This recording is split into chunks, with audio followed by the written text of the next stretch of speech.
तो देखिए class 10th है और ये विविध प्रश्नावली क्वेश्चन नंबर आपका क्या 50 है। क्या कहा है, एक समांतर श्रेणी के 5वें और 9वें पदों का योगफल जो है 72 है तथा 7वें और 12वें पद का योगफल 97 है, यानी कि 5वें और 9वें पद का। ठीक, क्या कह रहा है 5वें और 9वें पद का। 5 को कैसे लिखोगे, a5 प्लस और 9वां पद क्या है a9। इनका जो योगफल है ये आपका कितना दिया है बेटा, 72 दिया है, ध्यान दीजिएगा। और फिर क्या कह रहा है कि 7वें और 12वें पदों का योगफल 97, यानी 7वां a7 प्लस 12वां a12 का जो योगफल है वो 97 है। ठीक, ये दिया है। ठीक है, तो इसको हम क्या करेंगे, हल करेंगे। इसका जो दूसरा का रूप है वो रूप रख के इसको कर देंगे, हमारा हल हो जाएगा। इसमें equation of first and second बनेगा और इक्वेशन ऑफ फर्स्ट और सेकंड को क्या करेंगे, आपस में माइनस कर देंगे। बेटा थोड़ा हम 5 मिनट और आपको एक चीज़ बताना चाहते हैं। जैसे कुछ लोग कहते हैं, कुछ लोग पढ़े लिखे लोग हैं लेकिन उनके दिमाग में ये बैठा है कि हम बेरोजगार हैं। क्या आप बताओ, कोई बेरोजगार है? कोई बेरोजगार नहीं होता है। ठीक है, बेरोजगार वो है जो आलसी है। बाकी जो परिश्रमी लोग हैं वो कभी ना बेरोजगार थे ना है, ठीक है, और ना रहेंगे। जो परिश्रम करते हैं, देखो जो श्रम करते हैं, श्रम एक श्रम होता है, एक शर्म होता है। जो श्रम होता है वो उनके पास कई रास्ते होते हैं रोजगार के। ठीक है, और जो शर्म होता है, जो शर्माते हैं उनको बेरोजगार ही चिल्लाते हैं, क्योंकि उनके दिमाग बैठा रहता है कि बेरोजगार हमारे देश में, हमारे भारत देश में बेरोजगारी ना थी ना है और ना रहेगी। ठीक है, जब कुछ पढ़े लिखे लोग ऐसी बात करते हैं तो मुझे नहीं अच्छा लगता है ना, क्योंकि देखो ये बेटा डैश कर देता हूँ, बताता हूँ। आपका क्या है, रोजगार। ठीक, चलो पहले बेरोजगार की बात करते हैं। क्या है बेरोजगार, बेरोजगार। ठीक, और एक होता है रोजगार।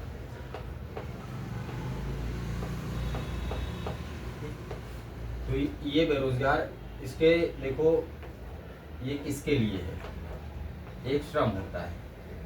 ठीक है, श्रम, और एक क्या होता है, परिश्रम। ठीक, ये देखिएगा, एक श्रम होता है, एक परिश्रम होता है। ठीक है, जो रोजगार, जिनके दिमाग में ये है कि हमारे पास लाखों रास्ते हैं रोजगार के। ठीक है ना। तो 5 मिनट थोड़े इस टॉपिक पे हम बात छेड़ते हैं, फिर बताते हैं टॉपिक। देखो बेरोजगार क्या है, ये देखो रोजगार के लिए श्रम हो गया, परिश्रम हो गया, और बेरोजगार के लिए क्या हो, शर्म। ठीक, जिसे हम क्या बोलते हैं, लज्जा। क्या बोलते हैं, लज्जा। ठीक, तो बेटा देखो जब पढ़े लिखे लोग बात करते हैं, ठीक, देखो पढ़े लिखे लोग बहुत ज़्यादा बोलते हैं कि हम बेरोजगार हैं, लेकिन एक अनपढ़ आदमी क्या करता है, कहता है करते रहो, बस 2 वक्त की रोटी चल जाए, घर परिवार पढ़ लिख ले। जो अनपढ़ होता है बताओ, वो कभी नहीं कहता कि मैं बेरोजगार हूँ, क्योंकि उसका मानना है कि अगर हम शर्म और लज्जा करेंगे तो हम क्या हैं, बेरोजगार हैं। लेकिन अगर हम श्रम और परिश्रम करते हैं, परिश्रम मतलब क्या होता है, जो मानसिक जो कसरत होती है और शारीरिक कसरत होती है, इसे परिश्रम कहा जाता है। ठीक है, और श्रम क्या कहा है, जो शारीरिक कसरत होती है, यानी शरीर, जैसे कि मजदूर लोग होते हैं वो क्या करते हैं, हालांकि उन्हें कहा जाता है शारीरिक करते हैं, लेकिन वो मानसिक भी श्रम करते हैं। ठीक है, तो मजदूर के लिए दोनों चीज़ें अप्लाई होती हैं, क्योंकि अगर वो श्रम कर रहा है तो साथ में अपना दिमाग भी लगा के करता है श्रम। ठीक है, तो मजदूर, क्या आप सोचते हो मजदूर हमारा बेरोजगार है? नहीं, मजदूर कभी नहीं बैठता है, मजदूर रोज़ अपने काम, तो उसके लिए जो है मान लो आज मजदूरी मिली तो मिली, नहीं तो दिमाग लगाए रहता है कि अब मान लो कि जब तक उसका शरीर जो है श्रम करने लायक है तब तक वो करता है।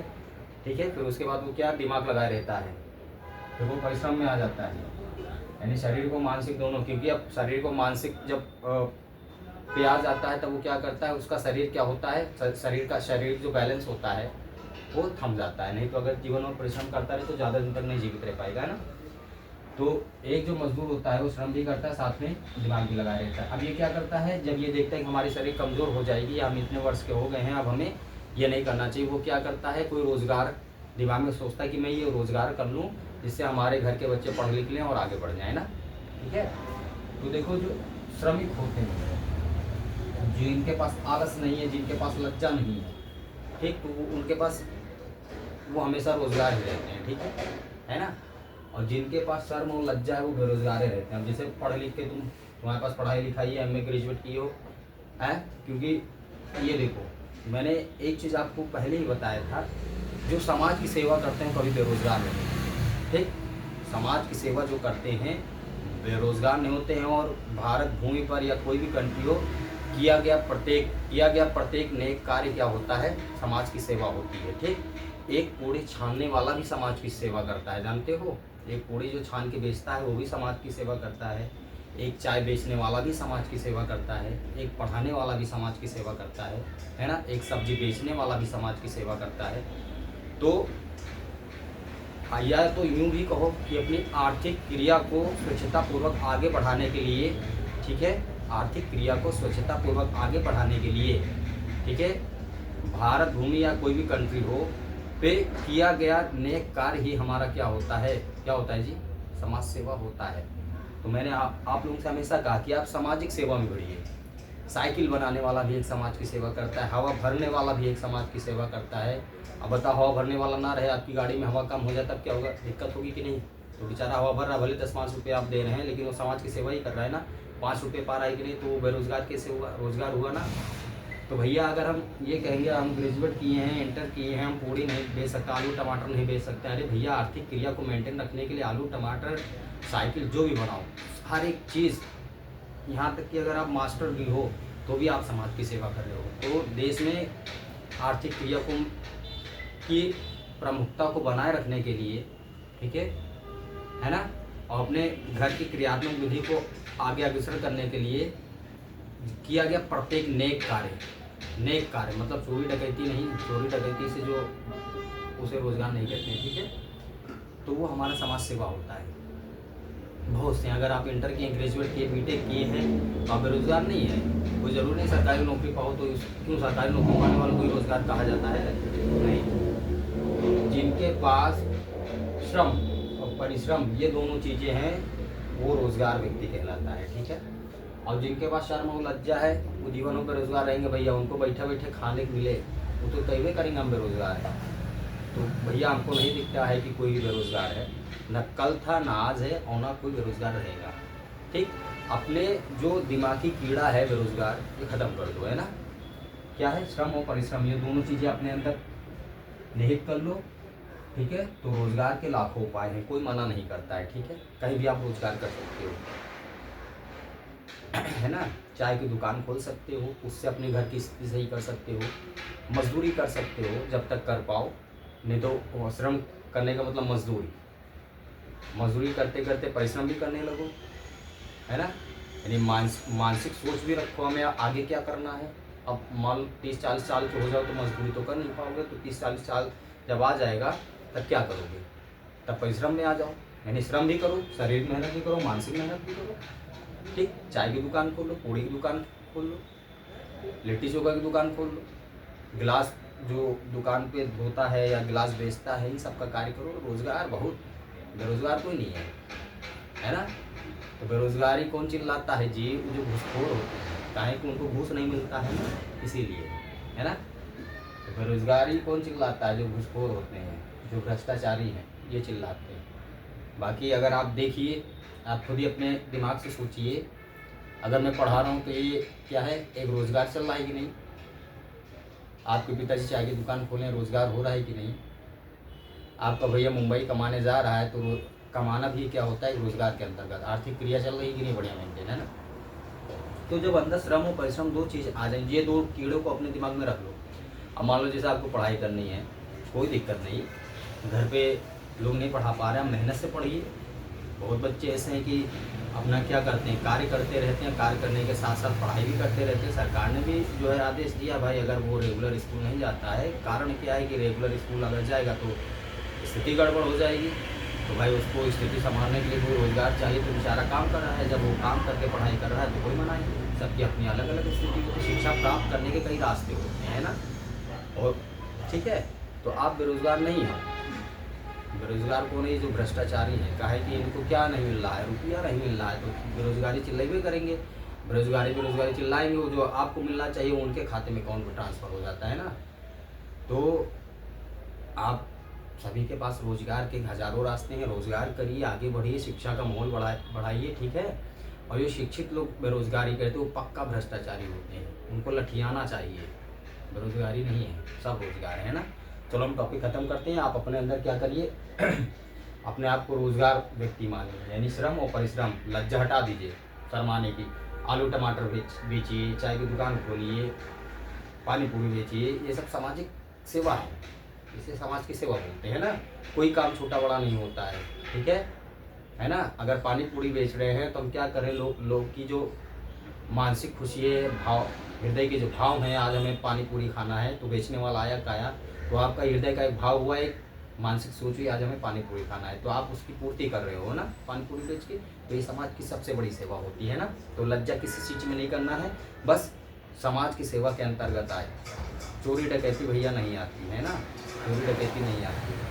तो बेरोजगारी किसके लिए है, जैसे जो कौन चोरी डकैती कर रहा है, अब सब शिक्षित हो गए, चोरी डकैती कहाँ करोगे, तो कहेंगे हम बेरोजगार। अरे मेहनत करो, सब्जी बेचो, आलू टमाटर बेचो, है ना। बहुत कार्य है, जिस कार्य में आप इंटरेस्ट लेके करो, बहुत कार्य है। तो बेरोजगार कोई नहीं है, ठीक है। आप बेरोजगारी का कीड़ा हटा दो, ठीक, क्योंकि जहाँ शिक्षा का माहौल है वहाँ कोई बेरोजगारी नहीं है, सब रोजगार है। जिसके पास श्रम और परिश्रम दो चीज़ें हैं, उसके पास रोजगार हजारों लाखों करोड़ों रोजगार है, कोई भी रोजगार कर सकता है, ठीक है ना। तो अब ये बीमारी हटा दीजिए कि हम बेरोजगार हैं, कभी सरकारी नौकरी पाकर ही हम रोजगार नहीं कहलाएंगे, है ना। हम कोई भी कार्य कर सकते हैं अपने जीवन यापन को अच्छी तरह चलाने के लिए। अगर हम समाज की, मैंने आपसे कहा कि समाज की सेवा करेंगे, शक्ति पूर्ति हो जाएगी, है ना। जो है वो भी है, जो नहीं वो भी होगा, लेकिन समाज की सेवा, चाहे पूड़ी बेचना हुआ, सब्जी बेचना हुआ, ठीक है, कुछ भी, राशन की दुकान, किराना की दुकान, कोई भी कार्य है जो जनता के हित के लिए है, वो समाज की सेवा है। करते रहिए समाज की सेवा, ठीक है। और बेरोजगारी को हटा दीजिए, दो चीज़ें लाइए, श्रम और परिश्रम। ये शर्म और लज्जा हटा दीजिए, शर्म और लज्जा जहाँ लाए तहाँ बेरोजगारी छा जाएगी, ठीक है। तो बेरोजगारी है ये नहीं है, ये जो शर्म लज्जा हो, चोर डकैती यही सब का करते हैं, चिल्लाते हैं क्योंकि रुपया नहीं मिलता है और शर्माते हैं काम करने से। तो बेरोजगारी इन लोग के लिए है, बाकी जो जिनके अंदर श्रम परिश्रम है उनके लिए बेरोजगारी नहीं है ना, रोजगार है, कोई बेरोजगारी नहीं देश में, ठीक है। ओके बेटा, आइए आगे अपने टॉपिक पे आते हैं। क्लास 10 वाले देखिए, अकॉर्डिंग टू क्वेश्चंस क्या कहा है, कह रहा है कि एक समांतर श्रेणी के 5वें और 9वें पदों का योगफल 72 है तथा 7वें और 12वें पदों का योगफल 97। समांतर श्रेणी ज्ञात कीजिए, ठीक है। सॉल्व करिए, यहाँ पे लिखे सॉल्व, ठीक। अब देखिए क्या है, 5वें और 9वें पद का योगफल, तो A5 प्लस A9 इक्वल आपका क्या हो जाएगा, 72 हो जाएगा, ठीक। ये आपका हो जाएगा इक्वेशन नंबर फर्स्ट। इसे क्या बोलेंगे बेटा, इक्वेशन नंबर फर्स्ट। इसे इक्वेशन नंबर फर्स्ट बना लो, ठीक है ना।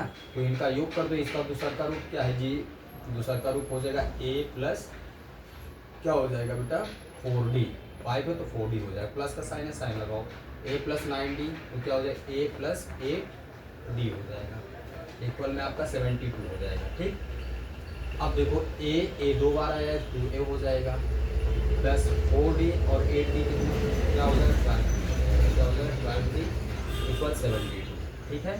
यानी कि इन दोनों का जो आपका योगफल है वो कितना है, 72 है। तो चाहे इसको कहो चाहे इसको, ये आपका क्या इक्वेशन हो, चलो इसी को इक्वेशन नंबर फर्स्ट आता है, कोई दिक्कत नहीं, चाहे इसको कहो चाहे इसको कहो, ठीक।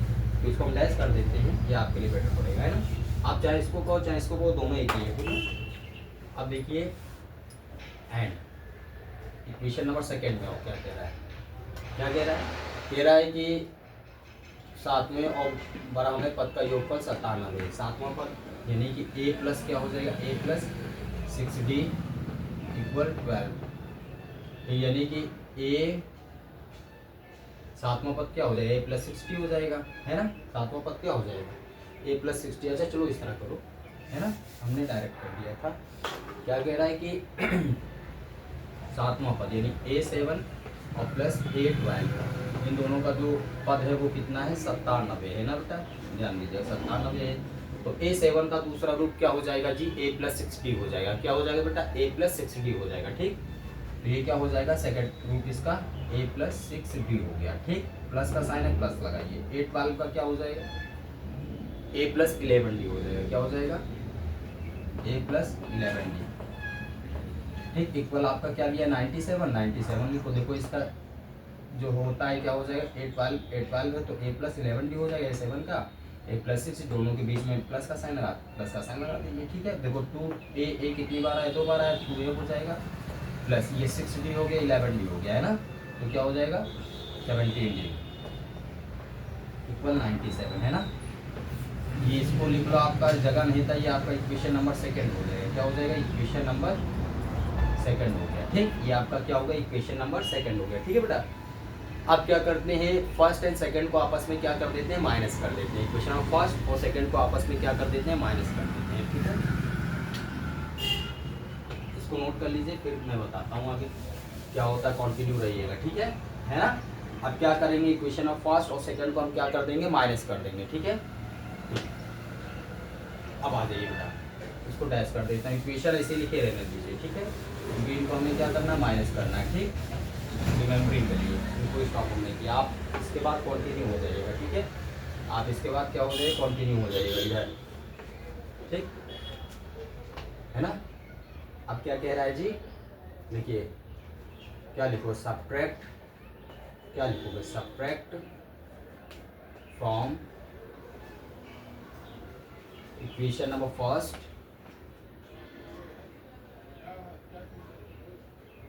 Subtract from equation number first and second. ठीक है, equation of first and second. ठीक है, हेडिंग लिख लीजिएगा, फर्स्ट एंड सेकेंड को क्या करते हैं, माइनस कर देते हैं ना। ठीक है, तो फर्स्ट हमारा क्या है, 2a है, 2a प्लस क्या हो जाएगा 12d इक्वल हमारा कितना है, 72 है ना बेटा, है ना। अब देखिए सेकेंड इक्वेशन क्या है आपका, 2a प्लस 17d इक्वल आपका क्या है, 97। ध्यान दीजिएगा, है ना।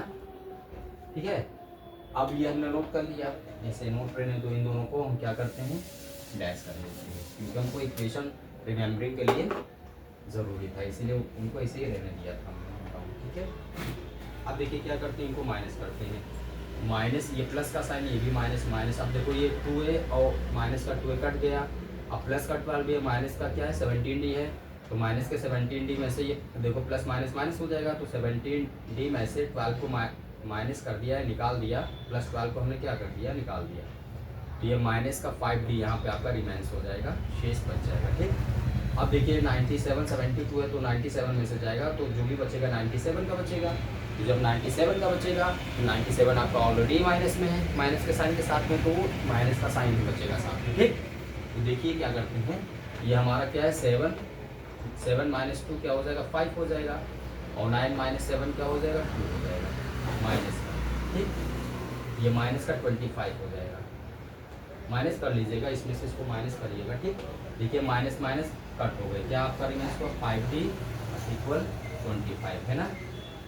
आ जाइए, अब d को आप स्टॉप कर दीजिए, d को स्टॉप कर दिए, क्योंकि ये देखिए 5d का आपस में मल्टीप्लिकेशन का रिलेशन है, d को रोकोगे 5 आपका अपॉन में जाएगा। ठीक, क्योंकि पूरे को जब पक्षांतर करते हैं या ट्रांसपोजिशन करते हैं अपॉन में बटे में जाता है, तो ये आपका क्या हो 25/5, देखिए 5 बन जा 5 5 5 जा 25, d इज इक्वल टू आपका क्या है 5/1 यानी कि अपॉन में लिखने की जरूरत नहीं है, डिफरेंस आपका क्या आ गया 5 आ गया। इसको नोट डाउन कर लीजिए बेटा, है ना, इसको नोट डाउन कर लीजिए, नोट कर लीजिए बेटा, खूब मन लगा के पढ़िए। ठीक है बेटा, बोर्ड परीक्षा नज़दीक ही है, खूब मन लगा के पढ़िए, जैसे आपके गुरुजन बता रहे हैं, टीचर्स बता रहे हैं, खूब मन लगा के पढ़िए। ठीक, खूब पढ़िए बेटा, नोट डाउन कर लीजिए बेटा।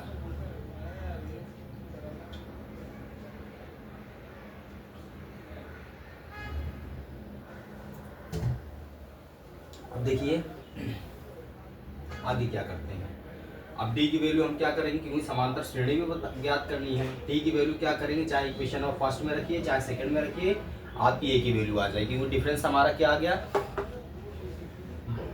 5 आ गया। अब a हम निकाल, क्योंकि जब तक a नहीं निकालेंगे तब तक हमें पद नहीं ज्ञात होगा, जब तक पद नहीं ज्ञात होगा तो समांतर श्रेणी कैसे क्या हो, समांतर श्रेणी का मतलब जिसका समान अंतर हो में आता हो वही समांतर श्रेणी कहलाएगा ना, है ना।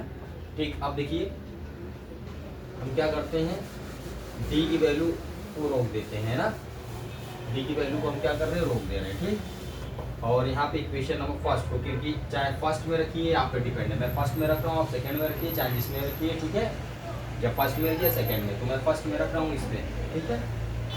तो इसको थोड़ा रिमेम्बरिंग के लिए मैं नोट कर ले रहा हूँ। इक्वेशन नंबर फर्स्ट हमारा क्या है, 2a प्लस 12d इक्वल हमारा 17 है, ठीक है। अब आप क्या करिएगा कि d के ये जो डिफरेंस आपको फाइंड है इसके आफ्टर में कंटिन्यू रहिएगा, ठीक है। यहाँ पे क्या करिएगा, लिखिए पुटिंग वैल्यू, क्या लिखो, putting value of d in equation number first, ठीक है। यानी कि इक्वेशन नंबर फर्स्ट में d का मान रखने पर, ठीक है। हिंदी वाले लिख लेंगे, ठीक है, इंग्लिश मीडियम दोनों के लिए एक ही मेथड है, ठीक है। तो पहले इक्वेशन नंबर फर्स्ट आप लिखिए, फर्स्ट क्या है, 2a प्लस 12d इक्वल आपका क्या हो जाएगा, 72 हो जाएगा, है ना। अब इसको हम डैश कर देते हैं, ठीक है। इसको हम क्या करते हैं, डैश कर देते हैं, ठीक। अब देखिए ये आपका क्या होगा, 2a हो गया प्लस 12, यहाँ पे लिखिए 12। अब देखो 12 और d का आपस में क्या गुणे का संबंध है, तो गुणे का साइन यहाँ पे आप लगाओगे कि नहीं, तो 12 इंटू डी कितना है, 5 इंटू इक्वल में आपका क्या हो, 74 हो जाएगा, ठीक है बेटा। देखिए 2a हो गया प्लस, अब देखो 12 5 से 60 होता है ना, या 12 5 60 होता है, 72 आ गया, ठीक। ध्यान दीजिएगा, कंटिन्यू रहिएगा।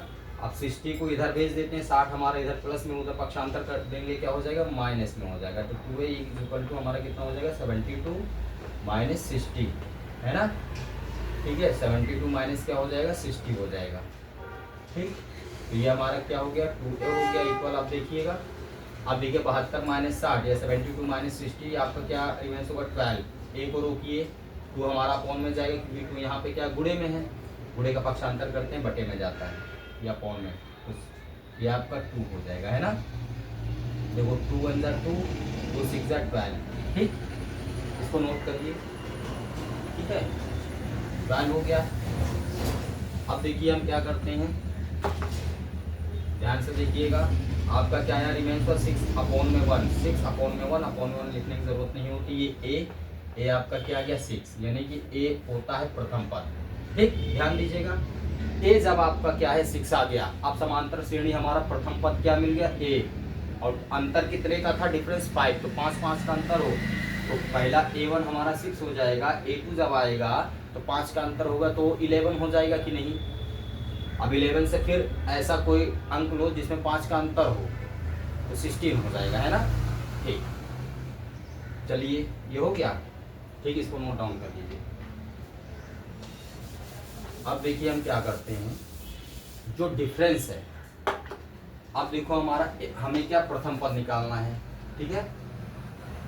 अकॉर्डिंग टू क्वेश्चन सेटिंग लिखिएगा, क्या हो जाएगा, अकॉर्डिंग टू क्वेश्चन के अकॉर्डिंग में करिएगा कि समांतर श्रेणी यहाँ पे फाइंड करना था ना, अकॉर्डिंग टू क्वेश्चन जो कह रहा है, ठीक।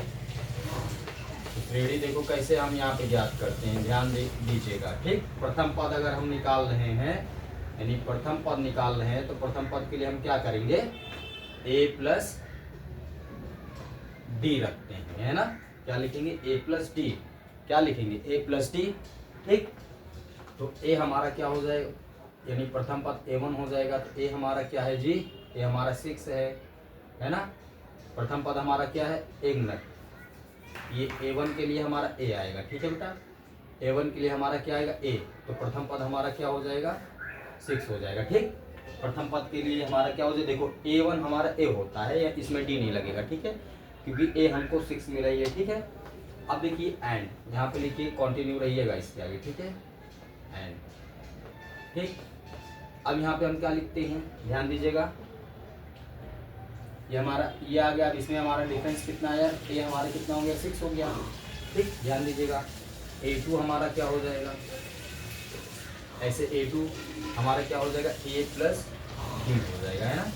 तो a2 इक्वल हमारा कितना हो जाएगा, ध्यान दीजिएगा, यहाँ पे a हमारा क्या है 6 है प्लस, और डिफरेंस कितना आया है, a हमारा 6 है प्लस डिफरेंस हमारा 5 आया है, तो a2 हमारा क्या हो जाएगा, द्वितीय पद हमारा क्या हो जाएगा, 11 हो जाएगा, है ना। आगे कि नहीं। अब ऐसे ही क्या करिए, एंड लिखिए, एंड लिखिएगा A3 इक्वल हमारा क्या है, A plus 2D, A plus क्या हो जाएगा 2D, ध्यान दीजिएगा। फिर A3 यानी तृतीय पद हमारा क्या हो जाएगा, A हमारा क्या है 6 है प्लस 2 इंटू का संबंध है ना, रिलेशन है, इंटू D 5 हो जाएगा, है ना। तो देखिए A3 हमारा क्या हो जाएगा 6 प्लस 2 5 10 हो गया, है ना। तो ध्यान दीजिएगा A3 आपका जो है, A3 आपका क्या हो जाएगा बेटा, थोड़ा ध्यान दीजिएगा, है ना। A3 आपका हो जाएगा, देखो 6 प्लस 10 16 हुआ, ठीक। अब आ जाओ A1, A2, A3 हम रखते हैं प्रथम द्वितीय तृतीय। तो ये बताओ A1 6 है और A2 कितना द्वितीय पद 11 है। तो 6 और 11 में अंतर देखो 5 का है कि नहीं। अब देखो इसमें 2 और 3 में 11 और 16 में 5 का अंतर है कि नहीं, यानी अंतर समान आ रहा है ना। बाकी डॉट डॉट करके लगा दीजिएगा, ठीक है। ठीक है, अब देखो उनको नोट कर लीजिए बेटा, फिर आगे बताते हैं। अकॉर्डिंग टू क्वेश्चन हो गया। अब कंटिन्यू रहिएगा, ठीक है। क्या करिएगा A3 के आफ्टर में कंटिन्यू रहिएगा, ठीक है। A3 के आफ्टर में कंटिन्यू रहिएगा, ठीक है, क्योंकि इसकी श्रेणी बनानी है ना। तो श्रेणी कैसे बनाओगे, देखो आप क्या लिखोगे, A1, A2, A3 dot dot dot dot dot, ठीक, डॉट डॉट डॉट लगा दीजिएगा जहाँ तक आप निकाल पाओ, ठीक है। तो ये देखो A1 आपका क्या आया था 6 आया था, और A2 कितना आया था 11 आया था, और A3 आपका कितना आया था 16 आया था, ठीक। ये आपका आंसर हो जाएगा, ठीक है, क्योंकि समांतर श्रेणी ज्ञात करनी थी, ठीक। ये हो जाएगा। बाकी आगे आप चाहे जहाँ तक 5-5 का अंतर रखें, चाहे जहाँ तक यानी कि इन्फिनाइट आप फाइंड कर सकते हो, अनंत तक, ठीक है। तो हम स्टार्टिंग में कर देते हैं। मान लो इसके बाद आएगा 21 हो जाएगा, इसके बाद आएगा 26 हो जाएगा, जितना कर पाओ, ठीक है। ये आपका आंसर हो गया, ठीक, नोट कर लीजिए, ठीक है बेटा। खूब पढ़िए, खूब मन लगा के पढ़िए, और बेरोजगारी अपने दिमाग से हटा दो। 2 चीज़ ले आओ, एक श्रम एक परिश्रम, ठीक है ना। बेरोजगार कोई नहीं है बेटा, ऐसा लाखों रास्ते हैं, आप जहाँ से स्टार्ट करो। समाज की सेवा अगर आप मन में आ गई, हमें समाज की सेवा करनी, आप दोनों जरूर ने हाथ को दबाओ जाके, तो समाज की सेवा है। किसी की कहने पर कुछ करो, वो समाज की सेवा है। नहीं, कोई भी कार्य स्टार्ट कर दो, नहीं चोरी डकैती ना करना भैया। चोरी डकैती चालाकी किसी का हड़पना, ये समाज की सेवा नहीं होती, ये अपराध होता है, ठीक है। आपराधिक चीज़ नहीं होना चाहिए। आपराधिक चीज़ हटा के बाकी समाज के लिए जो नेक कार्य होता है, जैसे चाय की दुकान खोलना, पूड़ी छोला की दुकान खोलना, है ना, या पढ़ाना, ठीक है, पाठ पाठन का कार्य करना, पाठ पाठन का कार्य कर दो, जिसको जो लायक जो है तो वो कार्य करे। अपने अंदर से अंदर श्रम और परिश्रम लाओ, शर्म ना लाओ। शर्म मतलब लज्जा, और जो शर्म और लज्जा लाए वो तो समझो उसके पास क्या 10 रुपये होगा नहीं। जो श्रम और परिश्रम करा उसके कहो जेब में हमेशा रुपये रहता हो, जिसके जेब में रुपये वो क्या बेरोजगार कहलाएगा, नहीं, है ना। तो शर्म परिश्रम लाइए तो जेब में रुपये रहेगा, और जब जेब में रहेगा तो हम रोजगार कहलाएंगे। और जो शर्म और लज्जा लाया उसके जेब में 10 रुपये नहीं मिलेगा। क्यों? वो सोचता है यार जाएंगे तो यहाँ बिरादरी की बेइज्जती हो जाएगी। बिरादरी कौन जी, मेहनत करिए, समाज की सेवा करिए। समाज सेवा जो करता है उसकी कोई बिरादरी नहीं होती है ना, ठीक है। बिरादरीगिरी जो जाति समीकरण है इन सबको दिमाग से निकालिए, समाज की सेवा करिए, ठीक है, तो आप रोजगार कहलाओगे। अन्यथा क्या है, शर्म और लज्जा लाए तो गए यानी परिश्रम और श्रम लाना है अपने अंदर ना। ये कीड़ा बैठाओ दिमाग में, ठीक है बेटा, ठीक, ओके बेटा, ठीक है, थैंक यू। खूब मेहनत करिए।